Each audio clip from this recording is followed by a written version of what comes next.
28th of 2024, when Mr. Odom struck Correctional Officer Kara Hunt as she was passing food trays in the hallway. When she got to his cell, he threw feces on her, and then he proceeded to strike her on the left side of her face, torso, and legs. Going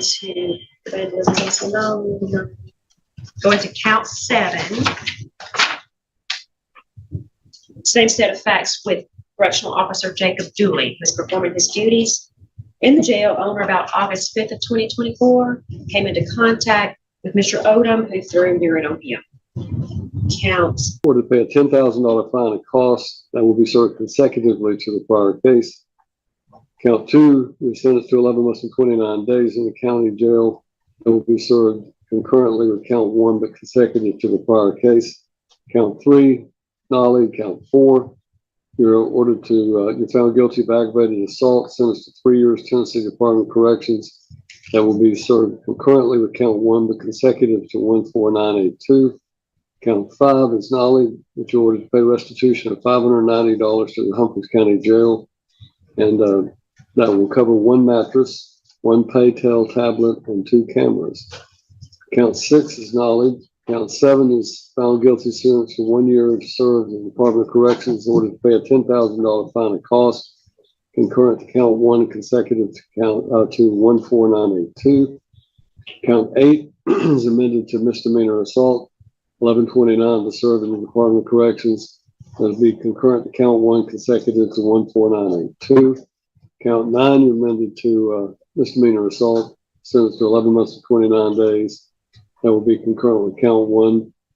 Count 10 you found guilty, sentenced to 1129 to serve in the county jail. All right, Mr. Odom has a number of different cases that have been handed. Docket number 14. Let's start with this. We have a violation of probation, and then we have docket number 14982, which is apparently an assault on the first responder and aggravated assault. And then in 15099, he was charged with assault on a law enforcement officer, assault, aggravated assault. I've been handed documents indicating also in document number 15154, he is charged with vandalism and assault on the first responder. Now, I've been handed all of these documents. You want me to state on the record what the agreement is? He is on his probation violation, revoked to serve with credit for time served. We'll start with that one. Mr. Odom, raise your right hand. Let's place you under oath. Solemnly swear or affirm that the testimony in this case shall be the truth, the whole truth, nothing but the truth, to help you God. Yes, I do. State your full name for the record. Michael Brandon Odom. Mr. Odom, I'm dealing with your violation of probation first because there's a different standard the way we handle it. You understand that you have a right to plead not guilty to that charge and have a hearing in this court where the state would be required to prove to the legal standard that you had violated your probation. Yes, sir. You understand if we had that hearing, you would have the right to have a lawyer and have one appointed if you cannot afford your own. Yes, sir. You understand if we had that hearing and I found you guilty, you could appeal whatever I did in your case to the Court of Criminal Appeals and have a lawyer appointed to help you with that appeal. Yes, sir. You understand that by entering this plea, you're waiving your right to that hearing and to that appeal. All I'm going to do is order that you be revoked to serve the rebalance of your sentence with credit for time served. Yes, sir. You understand everything I've explained to you? Yes, sir. You want to waive your right to that hearing on your violation of probation and enter your plea according to that understanding. Yes, sir. When I find you guilty, order that you be revoked to serve your sentence with credit for time served. And that shows it is from credit for time served is from May 29th of 2024 to present. All right. Now, on docket number 14982, it's been indicated that you're going to be entering a plea to an amended charge of simple assault. Receive a sentence of 11 months and 29 days to serve, ordered to pay the court costs. Count 3, 1129 to serve concurrent. Count 4 also would be 11 months and 29 days to serve concurrently. So those would be 3 misdemeanor offenses that you would serve concurrently with one another. Do you understand that? I thought the agreement was consecutive. I just wanted to double check that. There are some consecutive charges later in the agreement. We haven't gotten to those For yet. purposes of this. In docket number 15099, it's been indicated that you're going to be entering a plea to assault on a first responder to serve 1 year in the Tennessee Department of Corrections in order to pay a $10,000 fine cost that would be consecutive to 14982, which is your probation right. I'm sorry. That would be, and count 2 would be amended to misdemeanor assault, 1129 to serve, concurrent to count 1, consecutive to the prior case. Count 3 is knowledge. Count 4, 3 years to serve in the Department of Corrections. That would be concurrent to count 1, consecutive to 14982. And count 5, vandalism, knowledge, but you have to pay restitution of $590 to the county jail. And count 6, vandalism and knowledge. Count 7, assault on the first responder. You ordered to pay 1 year to serve 1 year in the Department of Corrections. That will be concurrent to count 1. Count 8 would be amended to simple assault. You will serve 1129. That will be concurrent to count 1. Count 9 is amended to simple assault, 1129, concurrent to count 1. Count 10 is amended to simple assault, and a misdemeanor would be 1129 to serve, concurrent with count 1. All of those are consecutive to 14982. And I have 15154. I've lost the sheet on that one. Count 1, vandalism would be knowledge. Count 2 would be amended to a simple assault, 1129 to the Department of Corrections, consecutive to 15099. And count 3 is assault on the first responder, 1 year to serve in the Department of Corrections, $10,000 fine and cost. Concurrent to count 2, but consecutive to 15099. So, you want to tell me exactly what the conglomerate total sentence that he's receiving is? Yes, Your Honor. On the BOP, that's obviously a revoke to serve a 5-year sentence.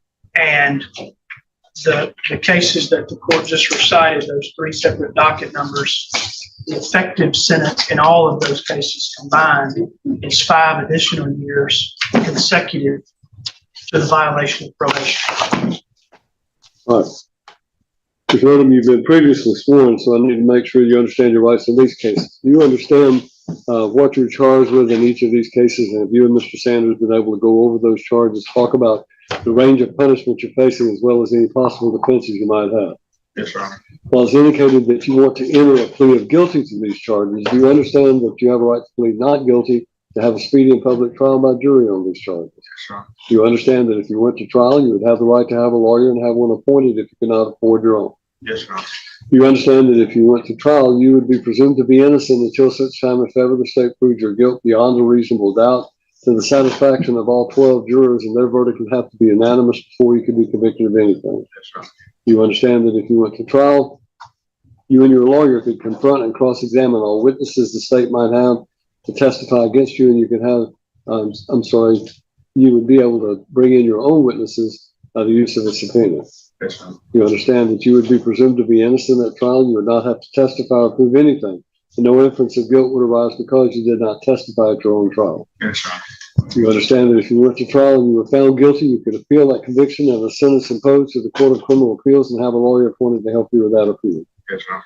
You understand that by entering this plea, you're waiving your right to a trial and to an appeal. All I'm going to do is approve what your lawyer worked out. You understand that?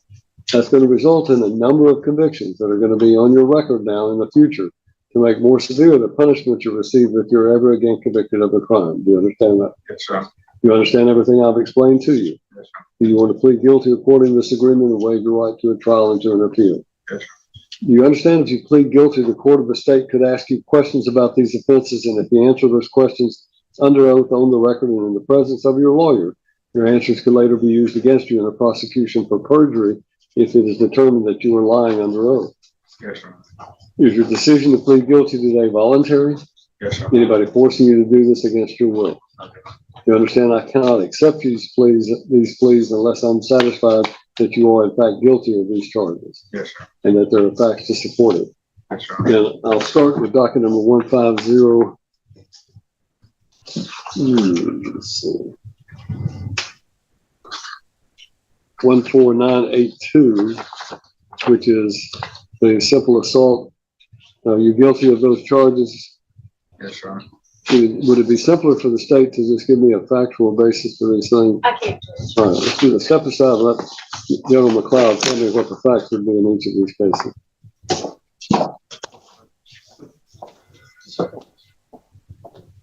Yeah, if you give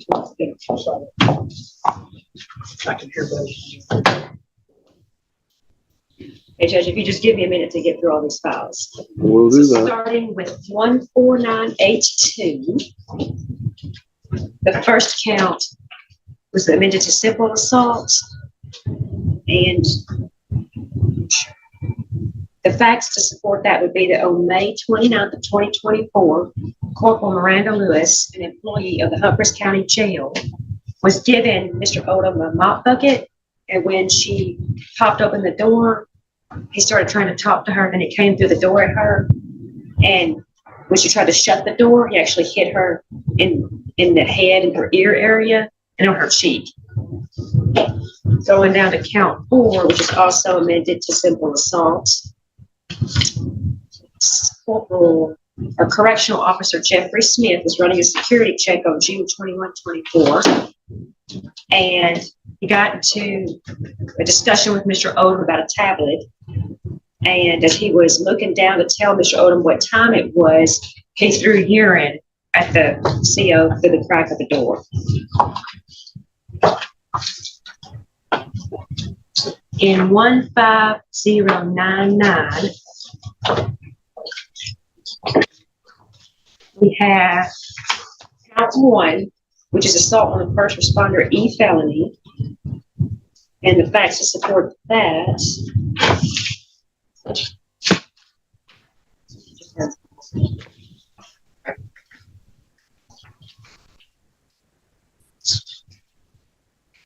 Officer Michael Lansford was working at the jail on July the 24th, 2024.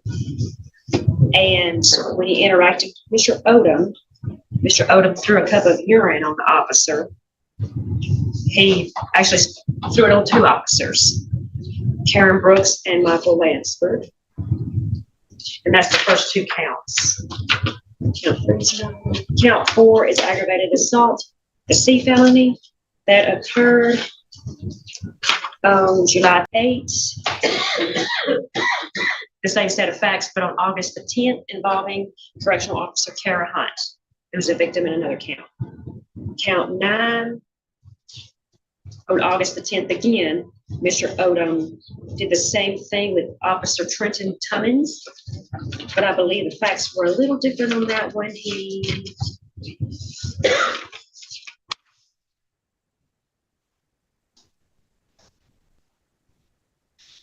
threw urine on him as well. Like, and then count 9, now we're at count 10. And again, Your Honor, it's the same set of facts. On August 10th again, Mr. Odom had an interaction with Corrections Officer Aaron Burkett, and he threw urine on them. And this actually, he threw urine on 3 people at once. The last 3 victims, the last 3 counts, were all the same thing. And moving forward to 15154. Count 2. This happened on June the 16th of 2025 and involved Mr. Odom and Michael Lansford again. He spit in the face of both him and CO Gabriel Hooper intentionally. And that is actually counts 2 and 3, Your Honor.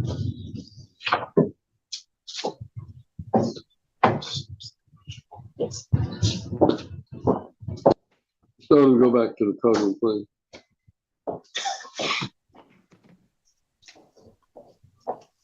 Are you satisfied with your attorney's services? Yes, sir. Feel like Mr.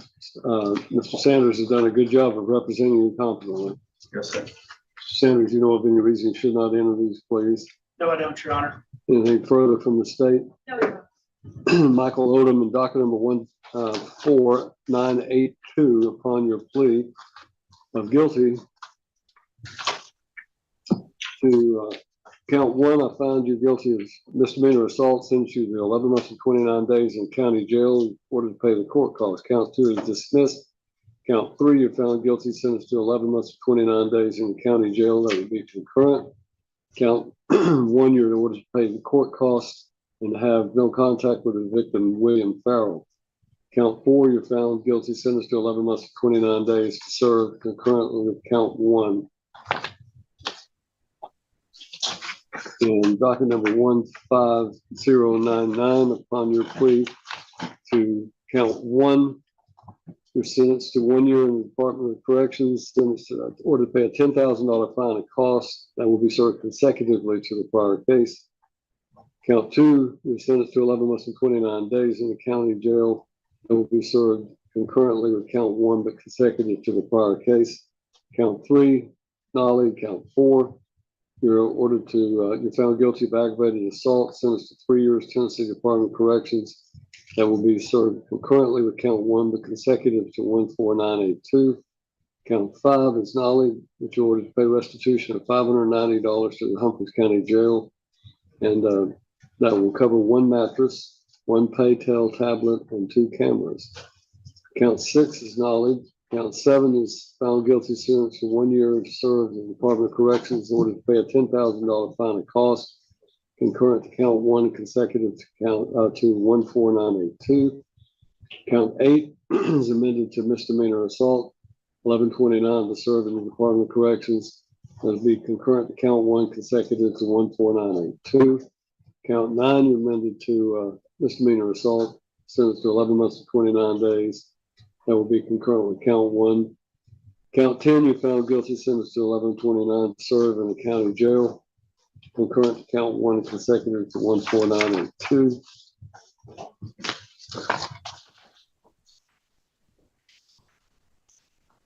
One five one five four, found guilty of vandalism.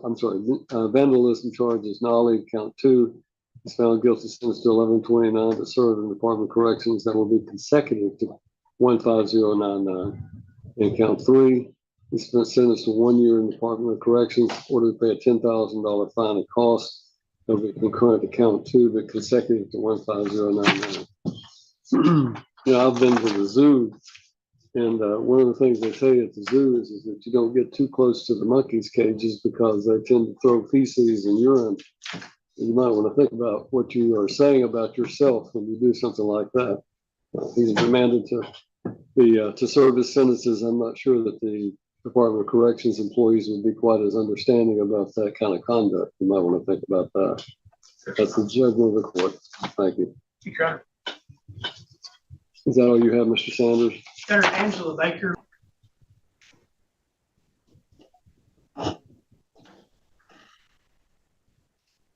Danforth, you have filed a motion asking that the court order that you have an unrestricted driver's license. So, And you understand I don't have any control over that. That's the Department of Safety. That's the one that issues the restricted or unrestricted license. Well, these are the process that I was told to go through, so I was just trying to put in my footwork.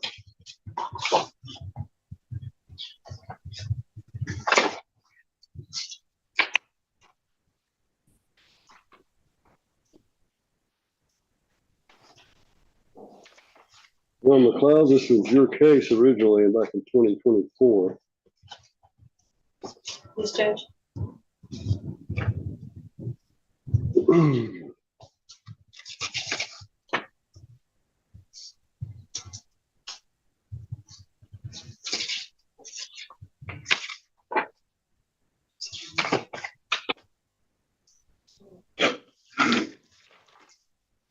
based on DUI, James, That's what I'm looking for.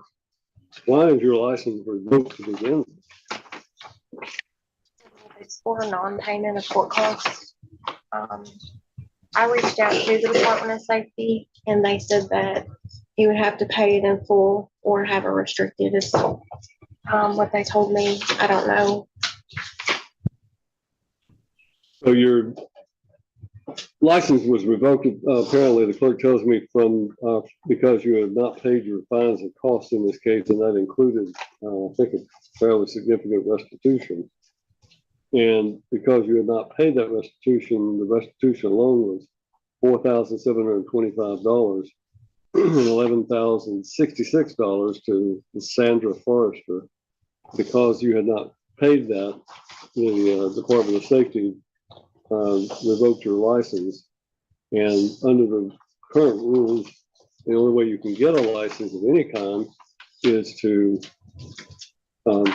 make a payment arrangement with the clerk in order to then have the Department of Safety approve that payment arrangement and issue you a restricted license. I don't have any basis that I can see to simply say, well, you don't have to have a restricted license, because to do that, I would have to more or less suspend your restitution, which I'm not going to do. So I don't know, you may want to consult a private attorney to see if you can get some advice about what the next step would be. But as far as your motion asking that the court grant you an restricted license, I am denying that request, because I don't think it's within my power. Okay, so is the restricted, I need to come down. The form that I gave you, that's the restrictions. Mr. Flanagan has come in on the Zoom link, so let me see if we can ask him to unmute. Can you hear me? Hear you. Where are you? I'm down here next to the federal courthouse. Okay. Well, you had several cases that were reset for today, including Yes, sir. one we've already called. What is your intent regarding those cases? Well, I can go through them, Judge, if you're ready. Well, I'm ready. We got right. Avon E. Curtis who's here in the courtroom. Calvin Klein, no, not Calvin, Kansas Klein.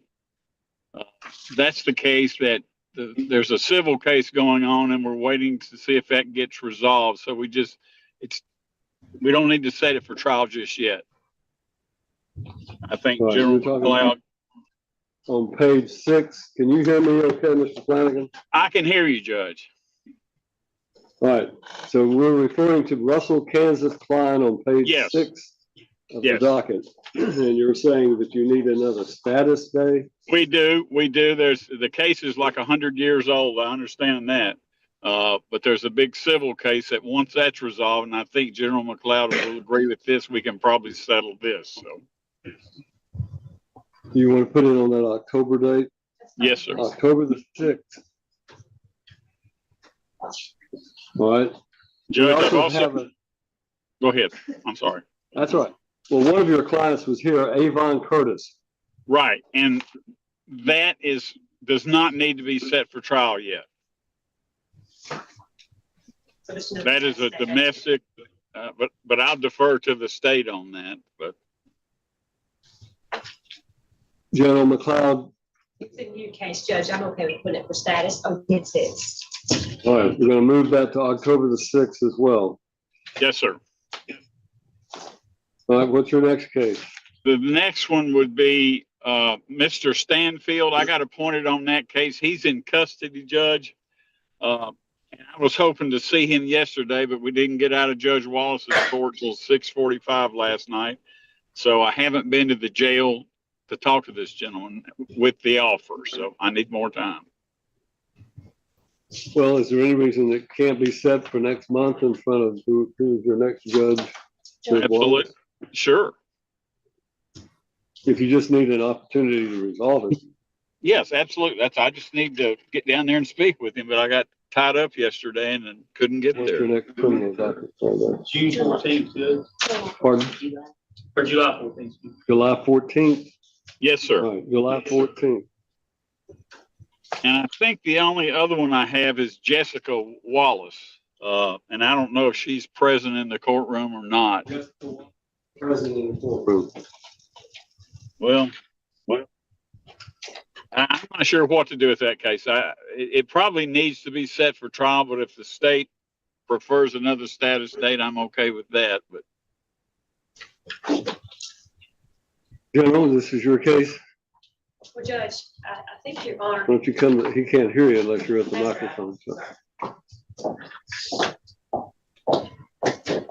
I was just gonna say, I think Your Honor had previously set this for a final status date, I did. so I'm okay with setting it for trial because I have conveyed a plea offer and I just don't know what else I can do. I've talked to the victims and we are where we are. And she is not gonna plead, so it needs to be set for trial. All right, well, we'll find you a trial date then. I think we're setting them in February now, is that right? That might be better, maybe. I don't remember what you said in October, Judge. Is October full? There was some Can't remember. there was some availability at the end of October. I think it's the 23rd. 28th of October, we have criminal trials on the 28th, 29th. 28th and 29th. I'm good with either day, Judge. How about the 28th of October? That's a good day for me, Judge. All right, set for trial 28th of October. Miss Wallace, you'll need to make sure you stay in touch with your lawyer for trial in October, okay? All right, thank you. Here we go. That everything we got, Flanagan? That concludes my cases, Judge. All right. Then we Thank you. will allow you to leave our meeting. Thank you. Thank you.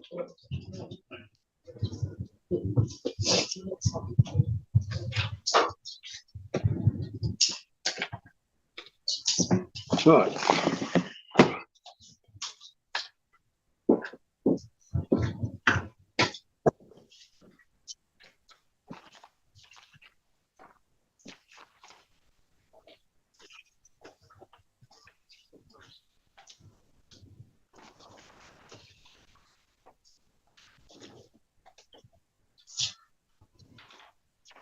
I'm going to speak to the doctor.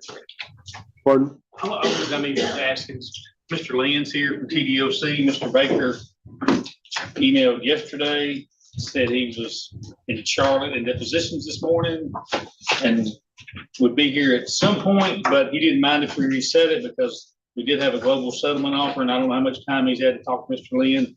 Not trying to talk to When Mr. does he Lynn. want to reset it? October? Yeah, I'm just what his email said yesterday. So TDOC's been here since early this morning, Mr. Lynn, and I don't know when or if Mr. Baker will be here. He said something about resetting it to try to talk to Mr. Baker or Mr. Lynn about all that. So I just brought that up, of course, attention in case you want to get TDOC out of here or have him sit here. All right, well, we'll reset it for October due to Mr. Baker's not being available because he decided to do a deposition instead of coming to court, so Just put it on 10-6. 10-6. Judge, just for Madam Clerk and for TDOC, if we settle that, I think we could get another date. But he's got a motion for new trial pending. That's kind of what's That's here. why it's locked in with me, because he has a Right. motion for new trial that I have to be the one to hear, so. I'm just asking for TDOC, I guess. Do we want to set it at 1 on the 6th? So they don't. Let's set it hear for all 1 that? o'clock on the 6th of October. Thank you.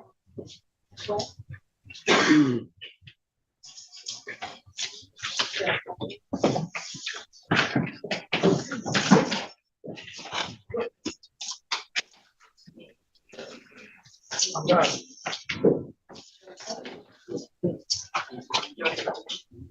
Let's just put this one.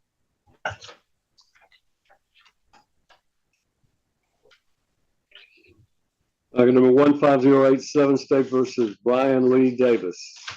I spoke to Mr. Roger Lanning about that one, and I believe we just need to get the trial date on it, probably in February. January, or who is the trial judge? It'll be February. Yes, that's, Judge, you already got Heman, first degree murder, and February. No, That's why. we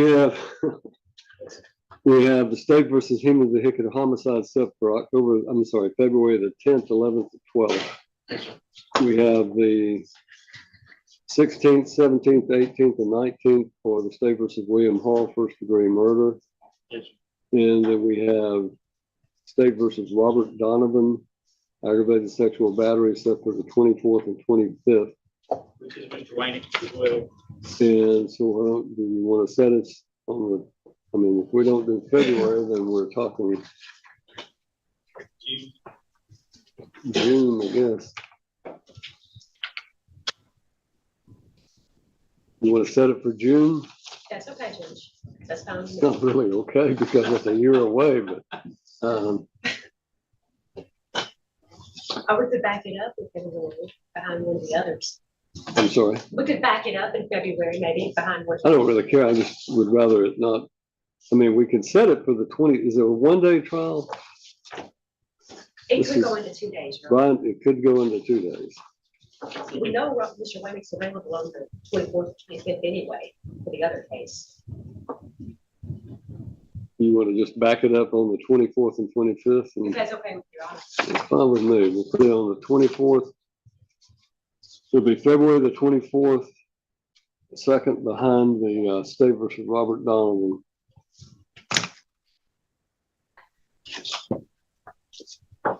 Thank you, Judge.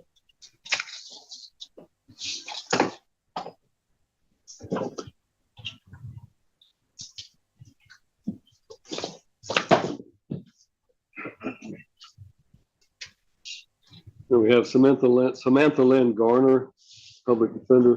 Judge, I think that should be for police. She's in custody and will need to be brought up. All right, we'll need her brought over.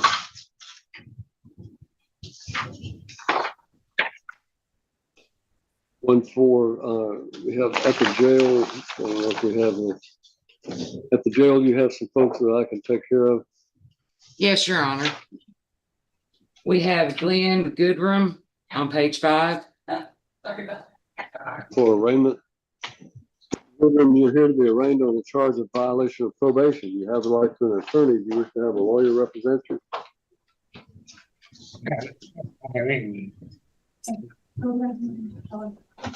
It's alleged that you were placed on probation on or about December the 13th, 2021 for a period of 3 years for possession of methamphetamine with intent.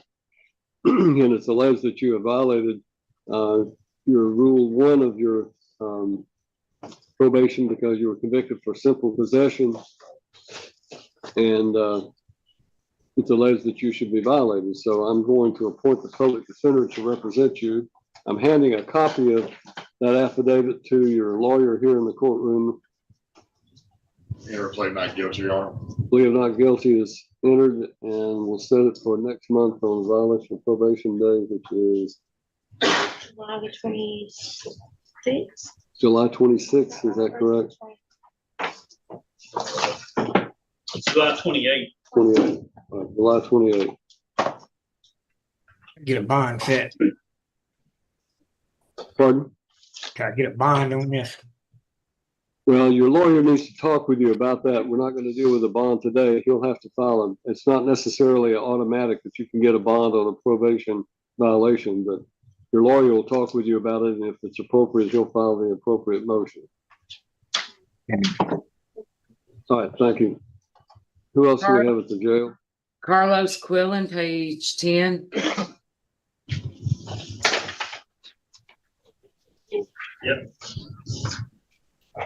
Your Honor, if we can set Mr. Quillen's case, 7/14 on docket call next month, I think it's 7/14.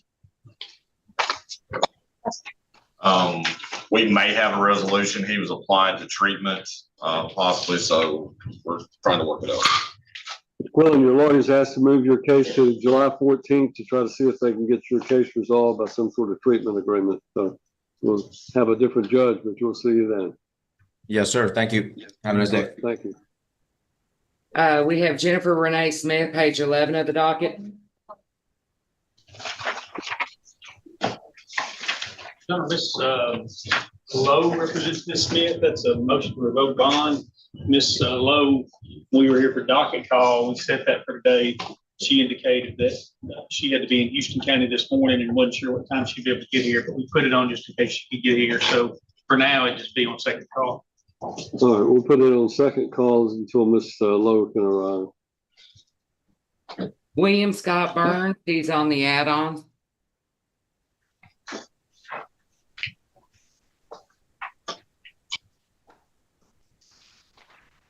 And Mr. Lockhart is the attorney. Burns, you're here. Let me see that. According to the docket, you are here on a charge of attempted first-degree murder, aggravated kidnapping, aggravated assault, and domestic assault. And your lawyer is Mr. Lockhart. Was this for status today? Yes, Judge. My understanding is Mr. Burns, he'd been committed and he was sent back and deemed competent. And I just wanted to put him on the docket to avoid him falling through the cracks. I Right. spoke with Mr. Lockhart about it. He's filed a motion on it yesterday. So He's what? he has filed another motion on this yesterday. I think he wants it to be evaluated again. So we may need Mr. Lockhart here for that. Mr. Lockhart is not here yet, so we're going to put you on the second call so we can determine what needs to be done in your case. So we'll come back to you. We'll probably bring you over so we can find out what Mr. Lockhart's going to do. I have not received a motion.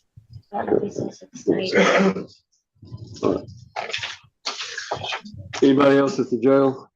No, Your Honor, we're just gonna bring them all up, I guess. All right. Thank you. We'll go back to.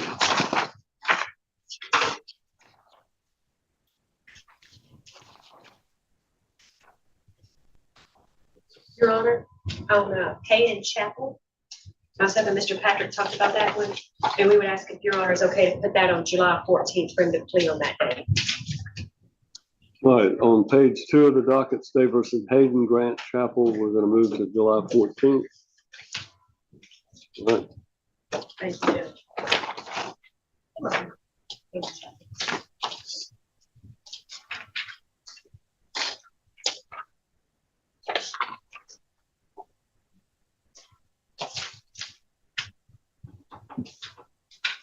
I'm skipping over the jail cases that I'm told are supposed to be brought. Mr. Patrick, you have Robin Haskins on page 5 of the docket.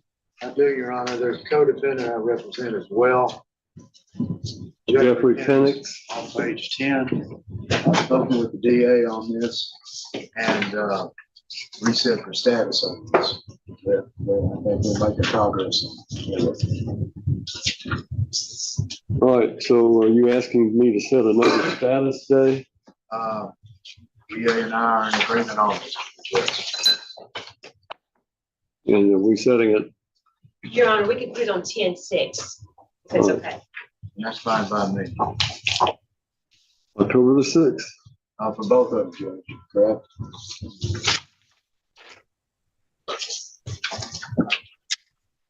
Yeah, that's right. I only have one other left, if the court care to take it up. Short matter. Who is it? Dylan Scott Neely.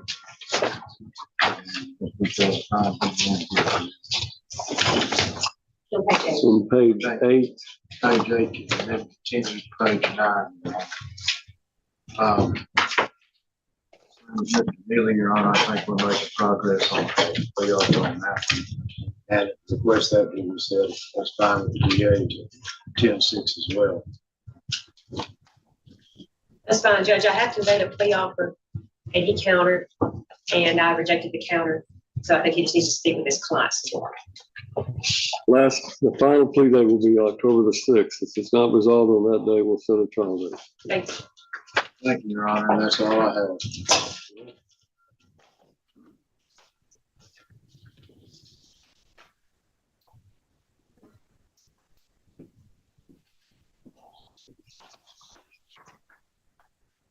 One 15118 State versus James J. Jessel, public defender.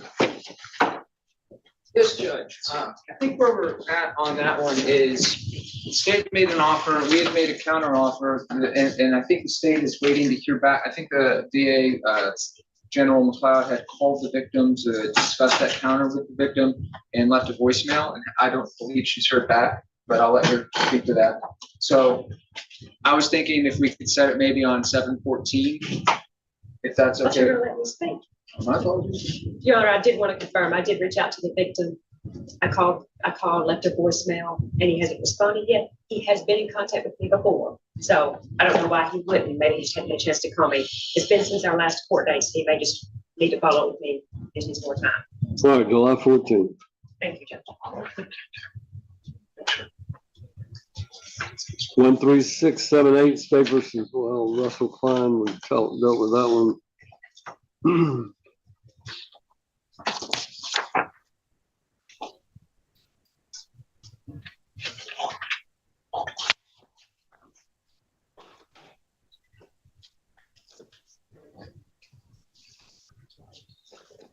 15122 State versus Tanya Lee Mathis.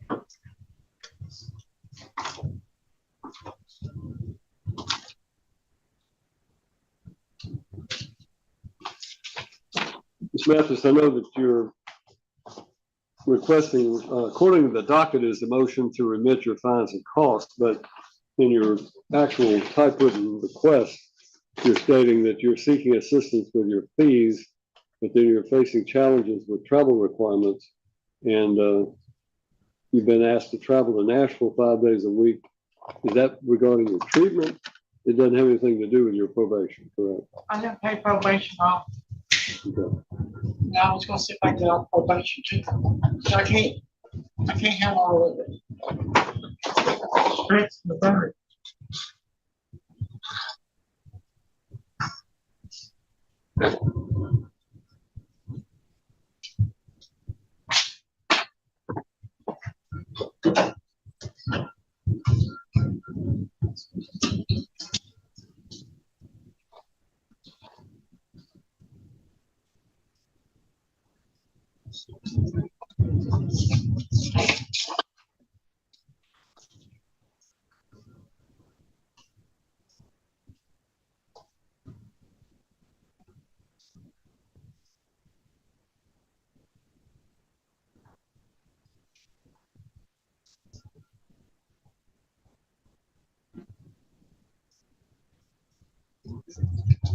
When you entered your plea back in 2025 or last year, you were placed on 3 years supervised judicial diversion, which means that if you stayed out of trouble, you could have it expunged if you successfully completed it. But it was also required that you pass all drug screens as a condition of diversion, 0 tolerance for failed drug screen.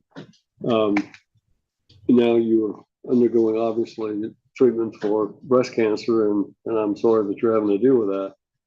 Does the state have any position about this situation? I think it was yours, Mr. Collins. Who is the probation officer? Was her officer, but she's now compliant for it. So she's in a call-in basis? Right. So if you're on a call-in basis, already you're not having a report. And what else? I don't know that I can do anything else. I can't just say 3 years, you just go about your business and you're not being supervised at all. But if you're on a call-in basis, then that's about as liberal as we can The get. only time I got it's like if I'm in a hospital or something, I can't call in. I got surgery and everything coming up. Well, I would And then think I have to that go violate my probation. I would think that what we can do is to notify your probation. Who is your probation officer now? It's Officer Diane too. All right, I know Officer Niam too, and I think that if this court advises that all you have to do is if you're in the hospital, you just notify your probation officer you're in the hospital, and that'll resolve the issue. So I don't think you'll have any problems with her. You just got to let her know what you're going through, and everybody will understand that, and I'll understand it, and Officer Niam too, who I deal with on a regular basis, will follow my instructions to allow you to avoid having to telephone report if you're undergoing treatment. Okay, what about the way to advise? Based on your hospitalization, I will remit your fines and any remaining court costs that you may have. So, thank you. Do you want this copy back, or is this one that we can have? We'll mark it file this for us.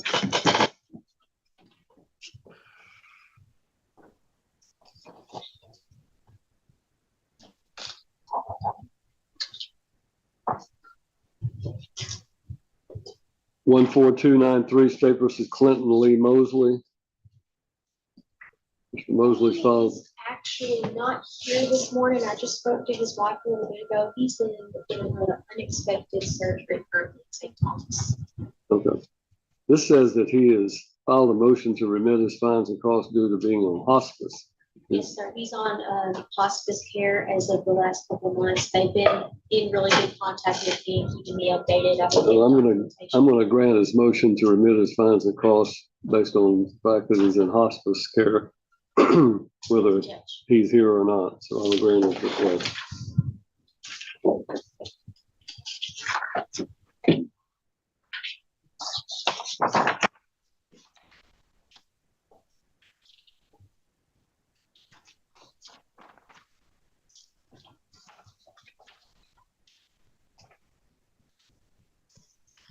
14430 State versus Joshua O. Prentice. Prentice is here, Judge. That's mine. So, Judge, Mr. Prentice was here, I think, on a VOP or a VOCC. He had entered a conditional plea where he was going to be furloughed to treatment at the Mosaic Center and then reinstated upon successful completion. I'm pleased to say that I do have a letter from them. I'm pleased to say that he has successfully completed long-term treatment at the Mosaic Center. And I think that it was just set for a review today to make sure he had done that. I believe the court file already has a plea petition from him, so I don't know that another one would be necessary. I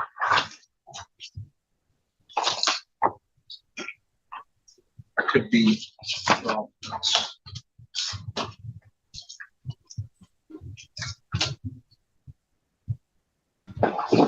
The order that was probation revocation order entered states that he would admit his violation of probation, waive a hearing, be furloughed to treatment at the Mosaic Center. If he was successful, he would be reinstated.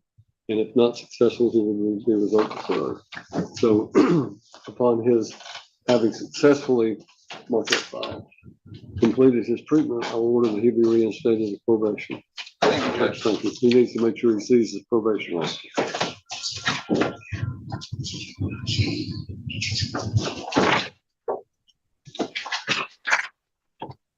14438 State versus Kevin O'Brien Ralston.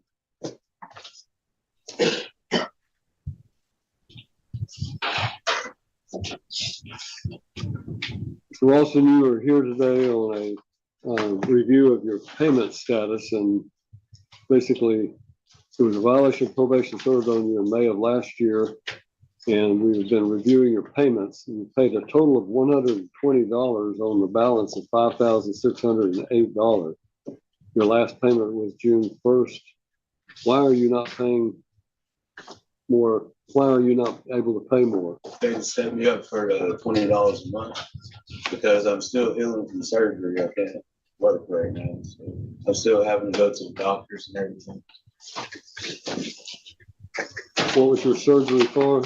I had a tumor removed off the brain. Well, part of this is restitution of $5,000, and for that reason, I cannot remit restitution. It's something you're going to have to pay. We'll set another review date for you in October the 6th, and you need to make sure that you're making those payments between now and then. Okay. All right, October 6th.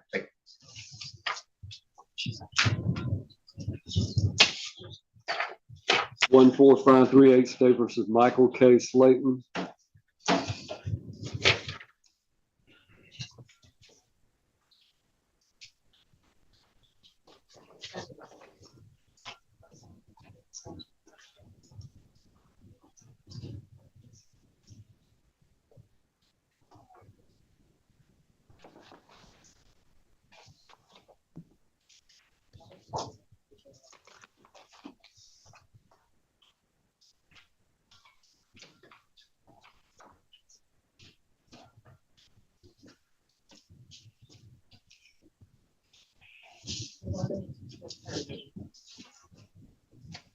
When you were originally placed on probation, you were sentenced to 8 years in Tennessee Department of Corrections and placed on probation April of 2022, and that you had violated your probation, admitted violating your probation back in October of 2022, and you were ordered to serve the sentence of 8 years in the Department of Corrections, with it being suspended to probation on time served.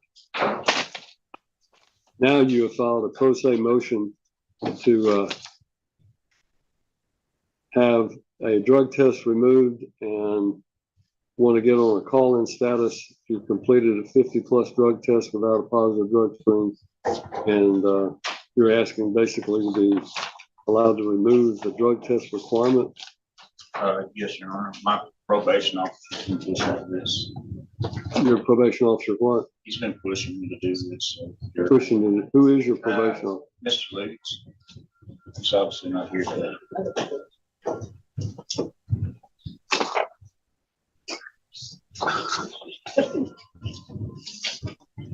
Well, it was part of the condition of the plea that you entered was you would undergo an alcohol and drug assessment, follow all treatment recommendations, have regular random drug screens during your entire sentence. Special condition of your probation was a failure to comply with the alcohol and drug assessment, or a failed drug screen was a zero tolerance probation violation. State have a position on this?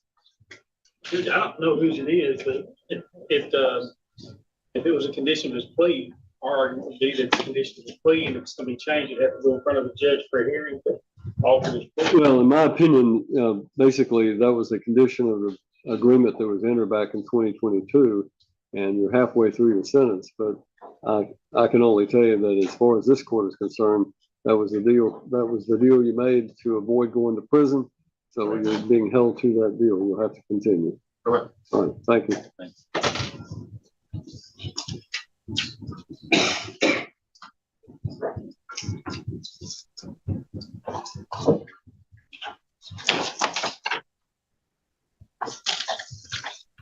And then we have the State versus Semra Christine Triplet, public defender. Or if we can second call that one, I think that's gonna be for here, but it may get recorded. I was thinking.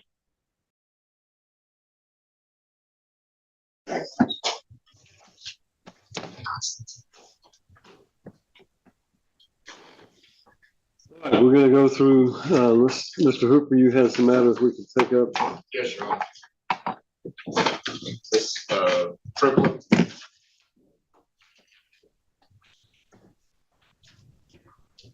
This is a VOP, docket number 15007. Got an agreement where Ms. Triplett will admit that she's in violation of probation, she'll be revoked. She'll serve 30 days on weekends, and then she'll be reinstated to probation. All right, Ms. Triplet, raise your right hand. Let's place you under oath. I solemnly swear or affirm shall the whole truth and nothing but the truth to help you God.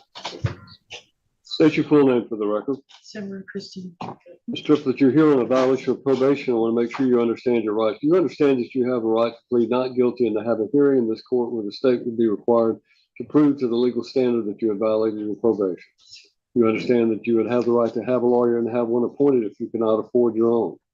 And we've done that with a public defender. You understand that? Yes. You understand that at that hearing, if I found you guilty, you could appeal whatever I did in your case to the Court of Criminal Appeals and have a lawyer appointed to help you with that appeal. Yes. You understand that by entering this plea, you're waiving your right to that hearing of that appeal. All I'm going to do is approve what you and your lawyer have worked out. You understand everything I've explained to you. You want to plead guilty according to this agreement. And upon your plea of guilty, I find you guilty, or that you be revoked and serve 30 days in jail on the weekends, and thereafter you'd be reinstated to probation. Okay? All right, good luck to you. And Your Honor, she will start her weekends next weekend. All right, start them on next weekend. She's going to This coming weekend, which is July the 4th weekend. the next weekend, Your Honor. Thank you, sir. Thank you, Your Honor. What else do you have, Mr. Hooper? Miss Samuel Gregory. I'm sorry, who was it? Samuel Gregory. Just for plea, Your Honor. He's on page 5 of 12. Your Honor. This is he's got two different, actually, Your Honor, I gave you the wrong sheet there, sorry. Look at that. My apologies.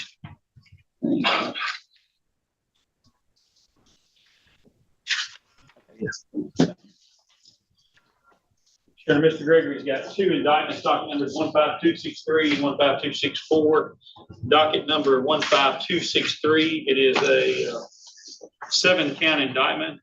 In count 1, he is charged with possession of methamphetamine, a B felony. He'll receive 10 years in Tennessee Department of Corrections. As a range 1 offender, that'll be suspended to community corrections. He must complete 1 year of synergy as a condition of his community corrections. He'll remain in custody until he's picked up, be taken to synergy by a member of the drug court or other approved transportation, pay a $2,000 fine and cost. Count 2 is evading arrest. It's a D felony, 2 years TDOC range 1, suspended to community corrections, consecutive to count 1. Again, he must complete the year. Synergy is a condition of community corrections, and he remain in custody until he's picked up. Fine, $2,000 fine and cost. Count 3 and 4 nollie. Count 5 is a paraphernalia, 1129, suspended to community corrections, concurrent to count 1, a $150 fine and cost. Same conditions as far as synergy and drug court. Transportation, count 6 and 7 are nollie. He would forfeit any and all seized evidence to the Humphreys County Sheriff's Office, and he will receive credit for time served from March the 31st of 2026 to 6/30 of 2026 on count 1. Docket number 15264 is a 3-count indictment. Count 1 is simple possession, 1129, suspended to community corrections, concurrent to 15263. Count 1 is $750 fine and cost. They'll have the same conditions as far as completing synergy and staying in custody until picked up. Counts 2 and 3 are nollie. He'll forfeit any and all evidence seized to the Humphreys County Sheriff's Office. And again, this is a 12-year community corrections sentence. All right, Mr. Gregory, raise your right hand. Let's place you under oath. Do you solemnly swear or affirm that the testimony you shall give in this case is the whole truth and nothing but the truth, so help you God? Thank you. State your full name for the record. Samuel Gregory. Mr. Gregory, you're here on a multi-count, 2 different indictments, multi-count indictments. You've heard what the state says your agreement is, but have you seen or been shown a copy of those charges and talked them over with Mr. Hooper and you, and he discussed the range of punishment you're facing as well as any possible defenses you might have? Yes. Well, it's indicated that you want to enter a plea of no contest. You understand that means you're not going to admit anything that you might have done, but you're not going to contest the state's evidence when they tell me what their evidence will be. And that evidence will be used by me to find you guilty according to this agreement. You understand that? Yes. You understand, however, that you have a right to plead not guilty to all charges and have a speedy and public trial by jury. You understand that if you went to trial, you'd be entitled to have an attorney and to have one appointed if you cannot afford your own, which we've done with a public defender. Yes. You understand that if you went to trial, you and your lawyer could confront and cross-examine all witnesses. That you would be presumed to be innocent until such time if ever the state proved your guilt beyond a reasonable doubt to the satisfaction of all 12 jurors, and their verdict would have to be unanimous before you could be convicted of anything.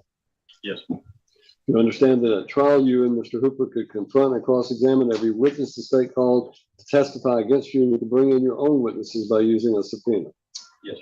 You understand you would be presumed to be innocent. You would not have to testify or prove anything, and no inference of guilt would arise because you did not testify at your own trial. Yes. You understand that at trial, if you went to trial and you were found guilty, you could appeal that conviction and the sentence imposed to the Court of Criminal Appeals and have a lawyer appointed to help you with that appeal. Yes. You understand that by pleading no contest, you're waiving your right to a trial and to an appeal, and all I'm going to do is to approve what your lawyer has worked out for you. Yes. But you understand that's going to result in a number of convictions, and those convictions are going to be on your record in the future to make more severe the punishment you'll receive if you're ever again convicted of a crime. Yes. You understand everything I've explained to you? You want to plead no contest according to this agreement? Yes. Is your decision to plead no contest today voluntary? It is. Anybody forcing you to do this against your will? No, sir. You're not being forced to do this. No. You understand I cannot accept a plea unless I'm satisfied there is a factual basis for it and that you are in fact guilty. I want you to step aside and let the state come to the podium and tell me what their evidence would be if this case went to trial. This has gone to trial on docket number 15263. The state was expected to show that on March the 31st, 2026, Deputy Jacob Brooks with the Humphreys County Sheriff's Office attempted a traffic stop on a silver Dodge Charger. The Charger came to a stop but failed to put the vehicle in park. And as Deputy Brooks got out of his vehicle to approach the stopped Charger, the Charger took off. They went through parts of Humphreys County through 13 South, Old Highway 13 South, reaching speeds upwards of 100 miles an hour. At some point, the car got onto the interstate, got off in Hickman County, and eventually crashed. The driver got out and then eventually was apprehended after a short foot pursuit. It was Mr. Gregory was the driver. A search of the vehicle yielded 6.5 grams of what Mr. Gregory admitted was methamphetamine, and a glass pipe was also located inside the vehicle.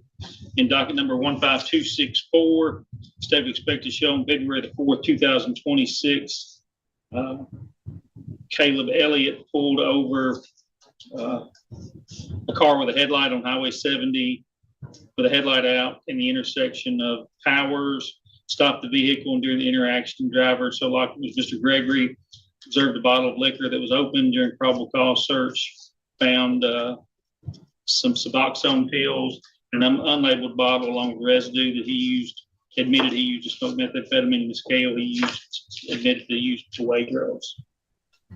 Right. I'm not asking that you agree with the accuracy of those facts, but you understand that's what the state's evidence will be if you went to trial. Yes, sir. So would you plead according to this agreement? Yes, sir. Are you satisfied with your attorney's services? Yes. I feel like Mr. Hooper's done a good job of representing you confidently. Yes. Mr. Hooper, you know of any reason you should not enter this plea? There you go. Anything further from the state? No, sir. Then Samuel Gregory in docket number 15263, upon your plea of no contest to count one, I find you guilty of a Class B felony, sentence you to 10 years in the Tennessee Department of Corrections as a range 1 offender that will be suspended to community corrections. You must complete as a condition of your sentence a 1-year program at the Synergy Rehabilitation. And that will be a condition of your community corrections. You must remain in custody until such time as you're picked up to be taken to Synergy by a member of the drug court or another approved transportation in order to pay a $2,000 fine and costs. Count 2, evading arrest, you're found guilty, sentenced to 2 years in the Tennessee Department of Corrections as a range 1 offender, suspended to community corrections consecutive to count 1. You must also complete that 1-year Synergy program as a condition of that sentence. You will remain in custody as set forth before, and you're ordered to pay a $2,000 fine and costs. Counts 3 and 4 are dismissed as a part of the agreement. Count 5, you're found guilty of paraphernalia, sentenced to 11 months and 29 days, suspended to community corrections concurrent with count 1, ordered to pay a $150 fine and costs. Counts 6 and 7 are nollied as a part of the agreement. You'll get credit for time served as set forth on this document, and all evidence seized is forfeited to the Humphreys County Sheriff's Department. This is an effective 12-year sentence to community corrections. In docket number 15264, you're found guilty of simple possession, sentenced to 11 months and 29 days in the county jail. That will be concurrent to the prior case. You're ordered to pay a $750 fine and costs. Again, this is all the same conditions regarding your rehabilitation and at Synergy will be applicable to that case as well. Credit for time served as well. That's the judge of the court. He's remanded to the jail until such time as he's picked up by drug court or some other person. Your Honor, just of course where he has to go to Dixon County to resolve an issue there. He will go to Synergy on July 9th. All right. Good luck to you. Mr. Hooper, you have any others? No, Your Honor. Sensing or Mr. Sanders, do you have anything I can dispose of? Have a plea. Okay, we'll take you up then. Michael Odom, Your Honor.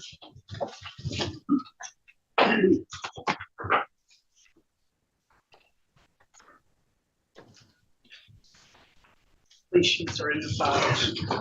The second called out earlier today, I've spoken with General thought about that. We have agreed to pass that until October the 6th. We're working toward a settlement, I hope. All right, Angela Baker, October 6th.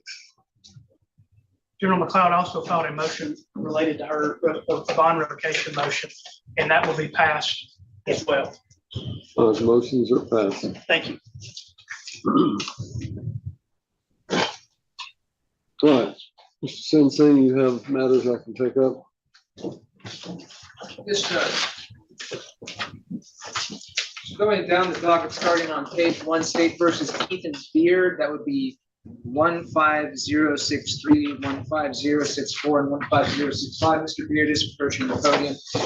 Consistent with what we discussed in chambers, Your Honor, we are going to reset Mr. Beard, the suppression motions and the motion to dismiss on Mr. Beard to August the 6th at 1 p.m. to be heard in Charlotte. And I believe we can reset the motion to sever as well, but I think we're going to reach an agreement on that one. All right. Any of these that you're agreeing on, you can just do it as separate agreed order. Yes, Judge. Yes, Judge. All right, 1 o'clock on August the 6th. That will be in Charlotte, Tennessee, on the Justice Center, and in the second floor, courtroom 5 will be where you need to appear. All right. 1 o'clock. Thank you, Judge. The next matter going down the docket, Your Honor, would be State versus James Tyler Dabbs. That would be on page 3 of the court, 3 and 4 of the court's docket, 15113, 15114, 15115, and 15209. Judge, we're going to, similarly to Mr. Beard's case, as we discussed in chambers, we are going to reset the motion to suppress in 15114 and 15209 to August the 7th at 9 a.m. to be heard in Charlotte. Right. I also had a motion for a bill of particulars. I think we should be able to reach an agreement on that, and I can submit an order.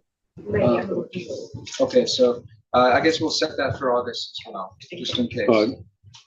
And these will be set at 9 o'clock on August the 7th in the Charlotte, Tennessee Justice Center for Dixon County. That will be on the second floor of courtroom 5.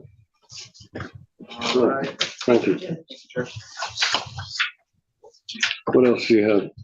Next matter I have going down the docket, Your Honor, is going to be on page 4 of the court's docket, State versus Samantha Lynn Garner. That's 14049.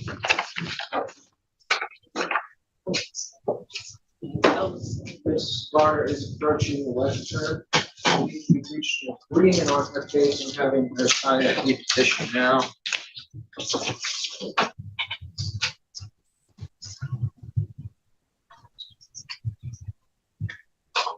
Judge, Ms. Garner's here on a motion or on a community corrections violation. She's going to be admitting the violation, waiving her hearing, and then placing her sentence into effect to be served concurrent to her Dixon County sentence, and with the term credits as reflected on that plea petition. Ms. Garner, raise your right hand. Let's place you under oath.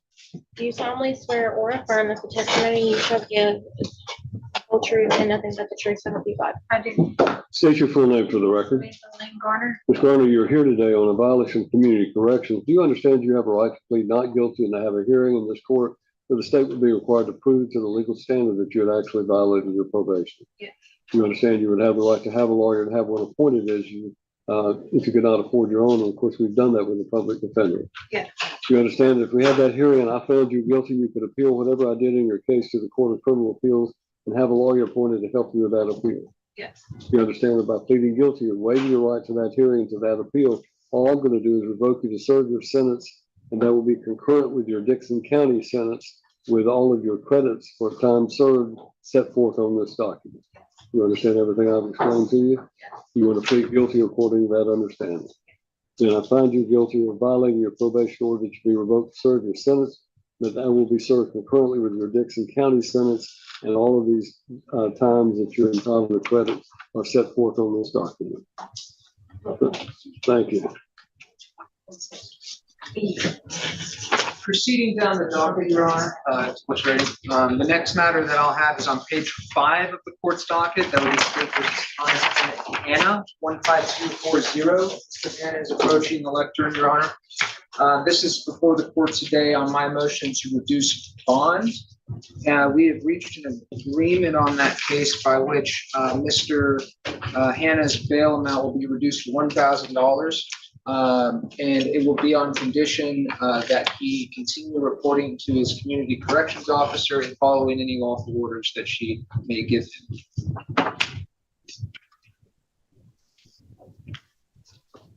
All right, I signed your agreed order. Thank you. Is he set for a status or? He's set for status on October 6th, Your Honor, I believe.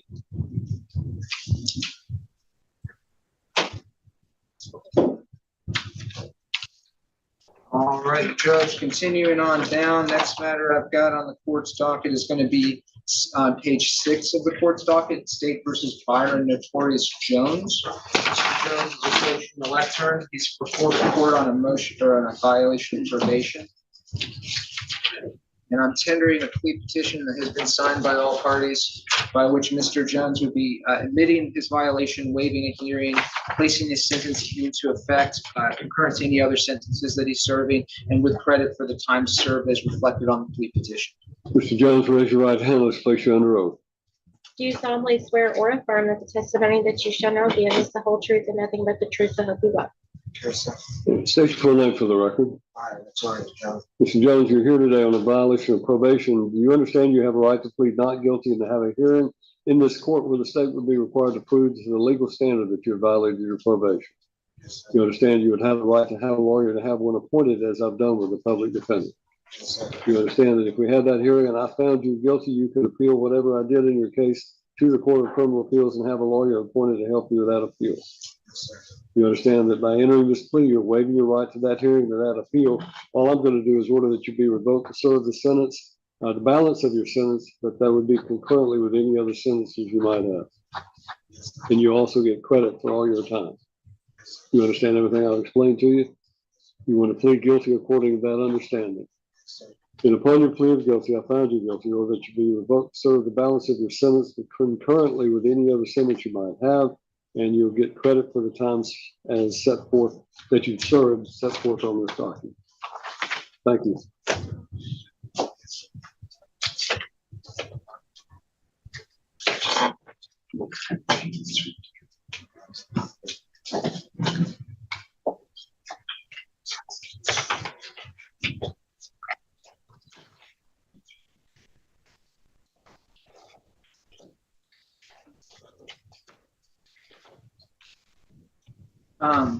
Your Honor, the next matter that I have before the court is going to be on page 6, continuing to page 7. That's going to be State versus Shonda Lombardo, 15120, 15121, 15148, and then 15184 and 15223, as well as another case that's going to be before the court without a docket number on a criminal information. I am passing forward and double checking.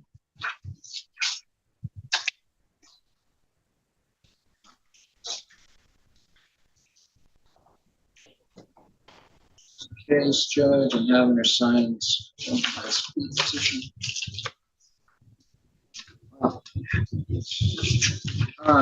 Okay. A little bit going on here, Judge. You get there with me. Take them all in order. All right. Okay, so in case 15120, Mr. Lombardo will be entering a no contest plea to theft between $2,500 and $10,000, a Class D felony, for which she would receive a sentence of 3 years in TDOC custody, suspended supervised probation with time served credit. As reflected on the plea petition, she would be ordered to pay costs and must pass all drug screens with zero tolerance for failed drug screens. As a condition of probation, she would be ordered to have no contact with Emerald or James Bruce. And there would need to be a restitution hearing set at some point. And then 15223, 15148 would be dismissed. In settlement, she would be sentenced as a range 1 offender. In 15121, Ms. Lombardo would be entering a no contest or a no contendere plea to possession of unlawful drug paraphernalia, for which she would receive a sentence of 11 months and 29 days concurrent to 15120, suspended to supervised probation with time served credit, and she would be assessed a $150 fine plus court costs. And counts 1, 2, and 4 would be dismissed in settlement, along with the other docket numbers that I previously mentioned being dismissed or not in settlement.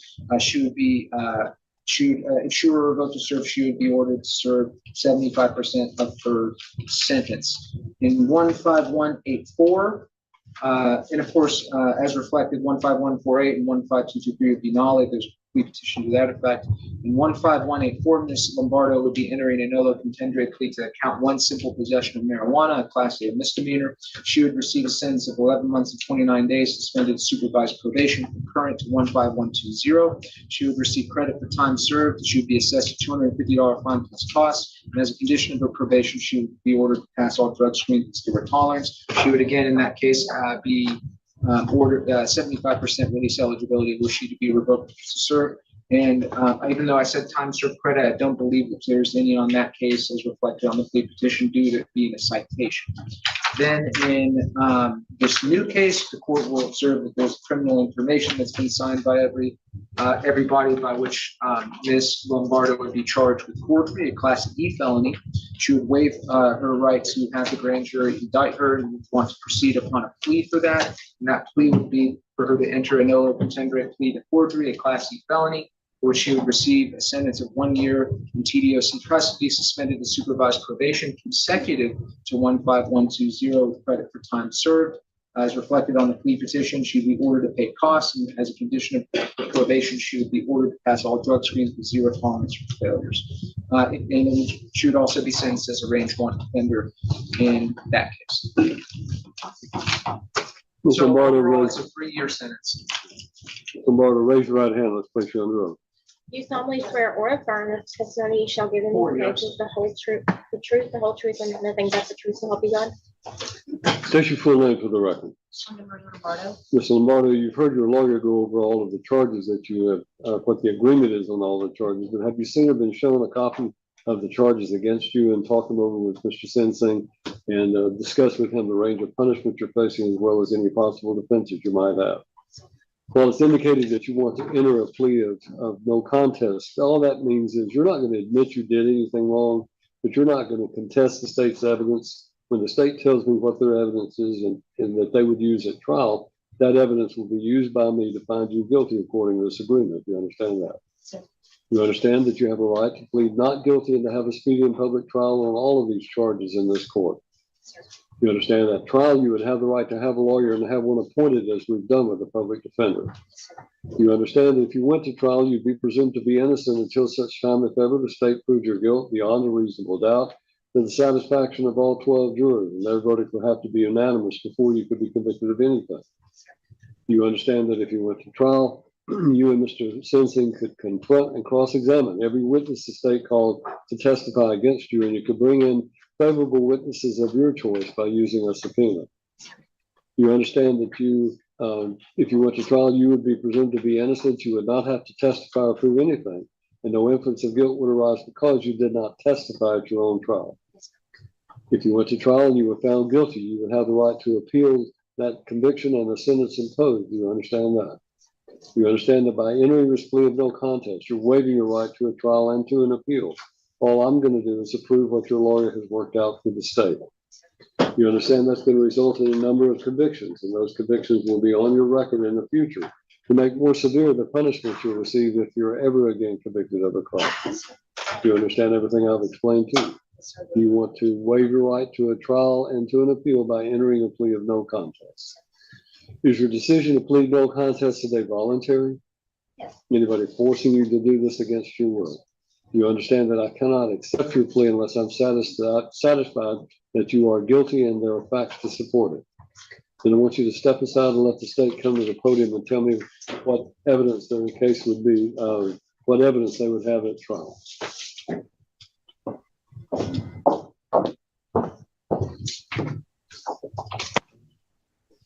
Ms. Judge, if this case had gone to trial, the state would expect to be able to show that in case number 15120,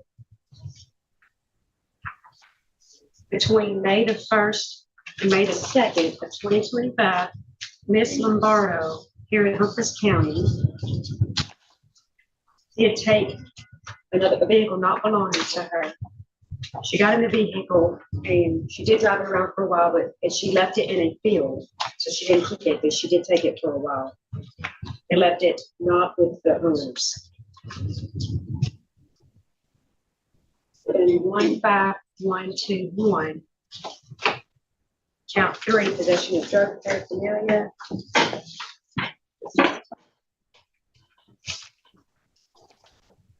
On June 15 of 2025, the state would expect to be able to show that Officer Corey Field of the Waverly Police Department made contact with Ms. Lombardo here in Waverly, and she consented to search of the vehicle. The odor of marijuana was coming from the vehicle, and during the search, the officer located 2 packs of rolling papers and a roach with a little bit of marijuana. 15148 is Ben Nolly. 15184 is a simple possession of marijuana case. And on that one, the state would expect to be able to show that on August 20th of 2025, Sergeant Sean Gary with the Hookhurst County Sheriff's Office made contact with Ms. Lombardo. Her driver's license was suspended. He stopped her, made contact with her, and she gave up a bag of marijuana that weighed about 3 grams during the stop, and another bag of about 2 grams was also found. 15223 is also being nollied, which brings us to the forgery case, which is the criminal information. And the facts of that one are that on or about April 10th, 2026, Ms. Lombardo used a check belonging to a Mr. Jerry Gregory to complete a purchase without his consent. The items that were purchased totaled $130.09. And the checkbook that contained that check was stolen from this vehicle at an earlier date. Now, I did want to ask if Mr. Sensi agrees to set it for a sentencing hearing. Or not a sentencing hearing, a restitution. Restitution. Sure. I mean, I guess maybe a status, we may be able to reach an agreement. I think that if we were to set it for restitution here, it could trigger a pre-sentence report. If it's restitution, I'll have to order a pre-sentence report. So Status is fine. That would apply to the theft and the forgery. I have to set it for Sure. status on October the 6th, and then if you can't reach an agreement, we'll have to order a pre-sentence report. Yes, Judge, and that is case numbers 15120, and in the forgery is the basis of the criminal information. I have to confirm if restitution is in fact owed on that one. Ms.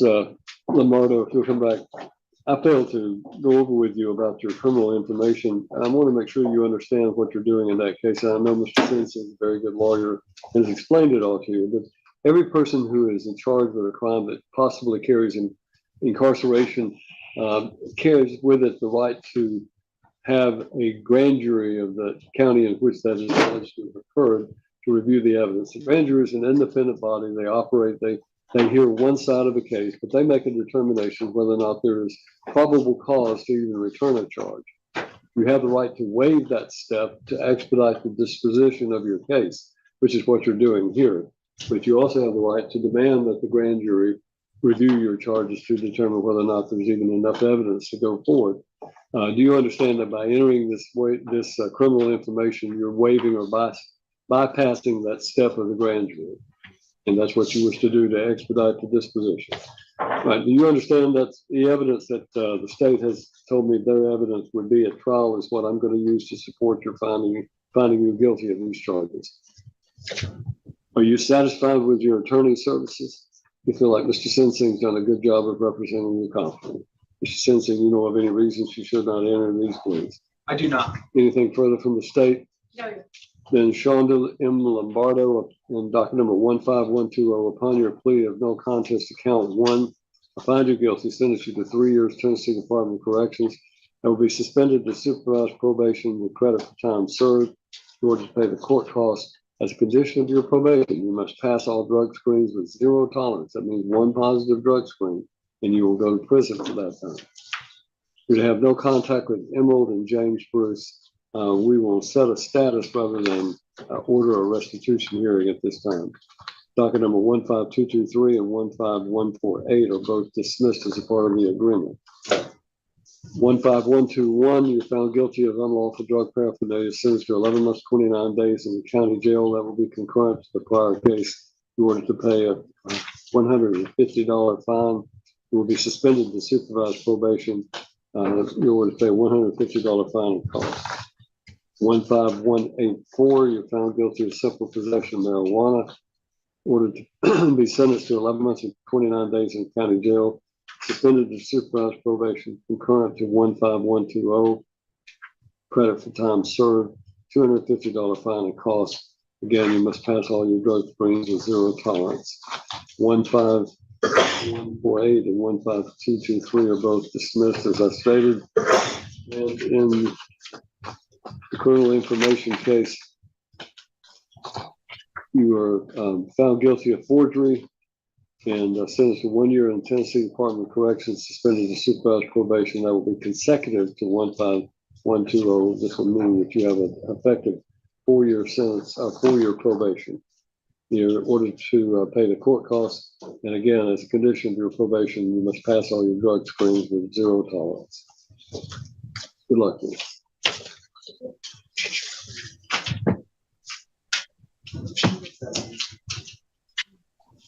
All right, Judge. The next matter I have is on page 8 of the court's docket. That's going to be State versus Michael Dean Marler, 15046 and 15271.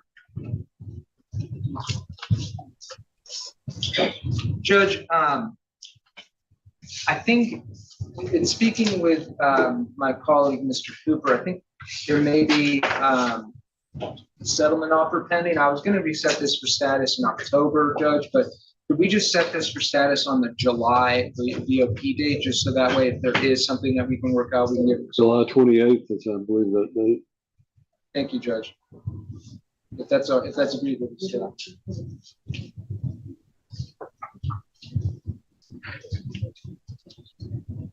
I think General McLeod, are you agreeable to resetting Michael D. Marler for July 28th for a possible disposition? That's fine, Judge. Thank you, Your Honor.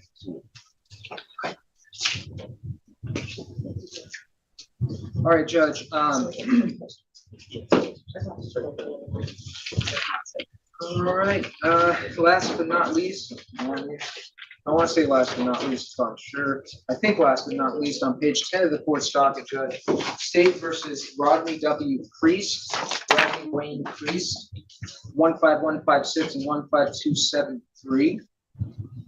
Mr. Priest, approaching the podium. We've worked out an agreement on his DOP in 15156. I think he's going to sign a plea petition right now.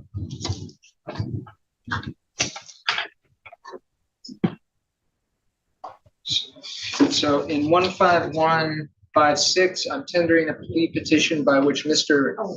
Priest would be, he would admit his violation, waive the hearing, and then be reinstated to probation on time served, revoked and then reinstated to probation on time served with the condition that he attend long-term rehab as approved by his probation officer.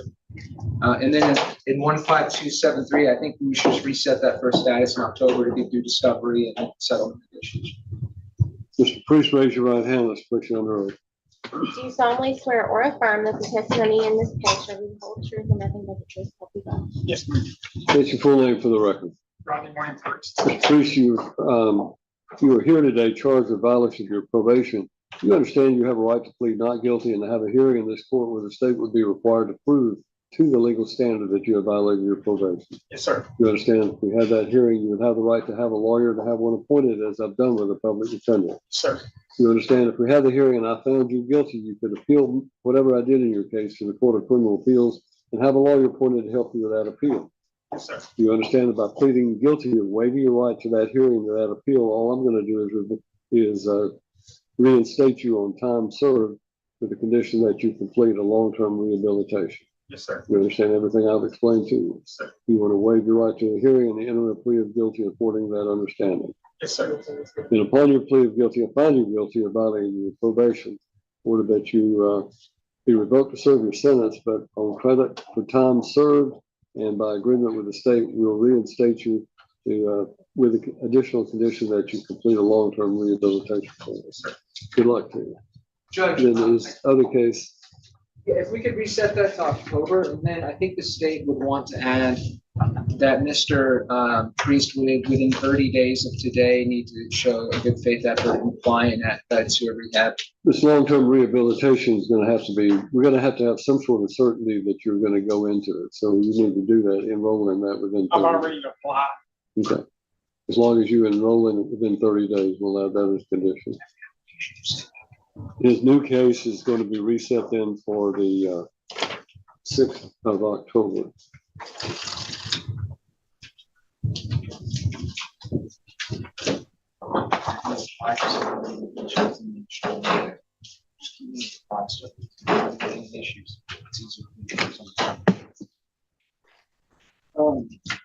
I believe that's all the cases that I have, Judge. Ms. Lowe, you have a matter that I can pick up? I have Jennifer Smith from Hornick. I think I think she's on her case. Yes, sir. I believe it was.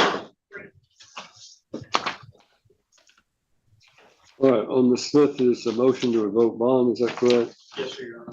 And I have how long do you think it'll take? I've got a courthouse security meeting that I'm required as, I think I'm one of the chairman of that for the Dixon County Justice Center.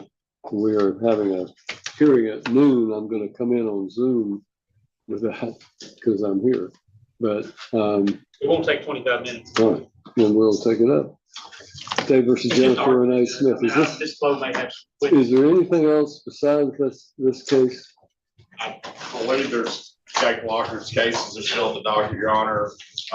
He had sent a text to me and a couple other people, but he said he has a hearing at 11:30 and a plea, and then he was going to head this way. I told him but it sent it earlier when we had to reset his cases. He was filing, but he was stuck there. So I told him I would inform the court. All right, then we're taking up the State versus Jennifer Renee Smith. Yes, sir, Your Honor. This is a motion to revoke bond. Yes, Your Honor. Let this flow get situated, Your Honor. I don't know if Ms. Smith and Ms. Loach want to stand at the podium. I don't have any witnesses, Judge. It's going to be argument. Yes.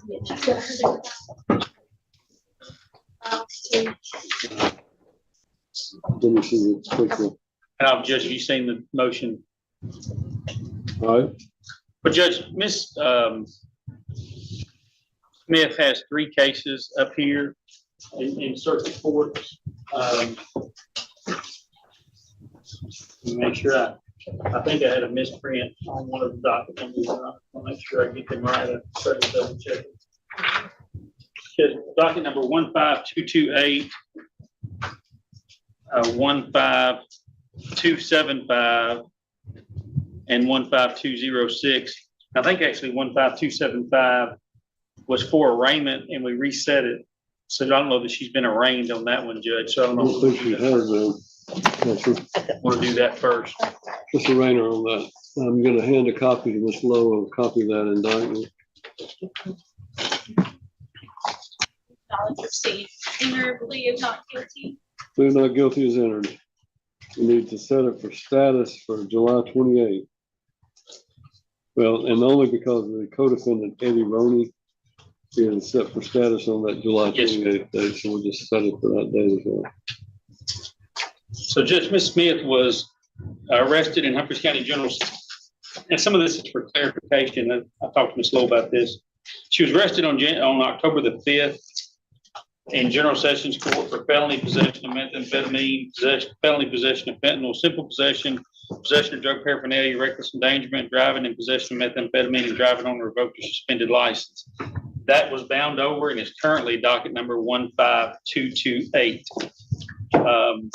She posted an appearance bond on that case of $34,000 on October the 5th.